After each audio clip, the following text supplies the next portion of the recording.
प्रियकरानं प्रेयसीच्या घरात घुसून गळ्यावर चाकूनं वार करत तिची हत्या केलेली आहे। ही धक्कादायक घटना नवीन पनवेल भागात घडलेली आहे। निकेश शिंदे असं हत्या करणाऱ्या आरोपीचं नाव आहे। तरुणी आणि आरोपी निकेश शिंदे यांच्यामध्ये प्रेमसंबंध होते। 3 महिन्यांपूर्वी त्यांचं ब्रेकअप झालं होतं। मात्र प्रेयसीचं दुसऱ्या मुलासोबत प्रेम प्रकरण असल्याचा संशय निकेशला आला आणि यावरूनच त्यानं प्रेयसीच्या घरात जात शिवीगाळ करत तिची हत्या केली। त्यानंतर निकेश शिंदेनं स्वतःच्या गळ्यावर देखील वार करून आत्महत्या करण्याचा प्रयत्न केला।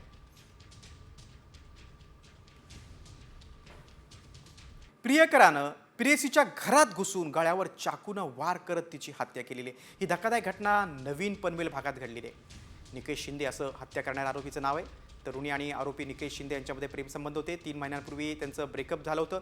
मात्र प्रेयसीचं दुसऱ्या मुलासोबत प्रेम प्रकरण असल्याचा संशय निकेशला आला आणि यावरूनच त्यानं प्रेयसीच्या घरात जात शिवीगाळ करत तिची हत्या केली। त्यानंतर निकेश शिंदेनं स्वतःच्या गळ्यावर देखील वार करून आत्महत्या करण्याचा प्रयत्न केला।